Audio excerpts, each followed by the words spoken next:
Every time I did something on my own, without his money, without his help, it chipped away at the narrative he built around me, the one where I was lost and selfish and immature. He didn't like that. He much preferred the version of me he could shake his head at, the version he could talk about in pitying tones when people asked about me. I could feel him searching for something to say, some kind of subtle dig, but before he could, Stephanie's voice cut through the conversation like a knife. "Well," she said, stepping up beside him, her smile all teeth.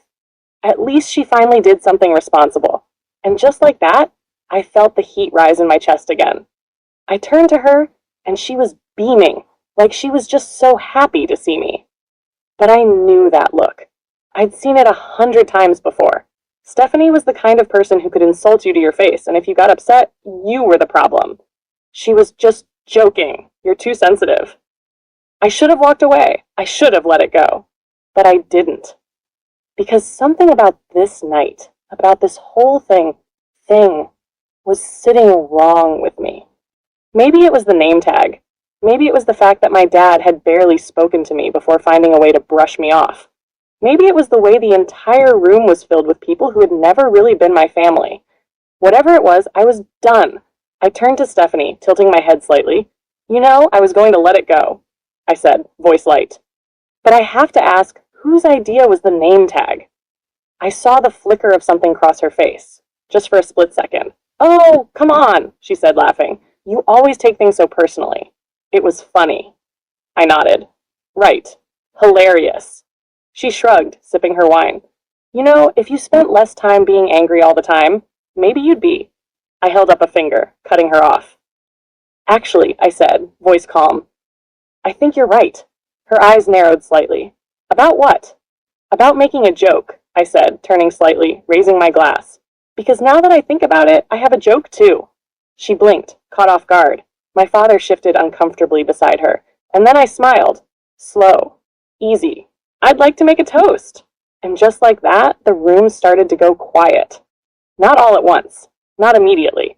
But conversations started to die down as people turned toward me, curious, because people love a toast, especially an unexpected one. I could feel my father tense beside me. Stephanie let out a small laugh, shifting her weight like she was trying to brush me off. "Oh, come on, you don't have to." I held up a hand, still smiling. "No, really, I insist." The weight of the room shifted. More people turned toward me, murmurs rippling through the crowd. A few guests grabbed their drinks, ready to indulge in what they assumed was just a light-hearted toast. They had no idea what was coming.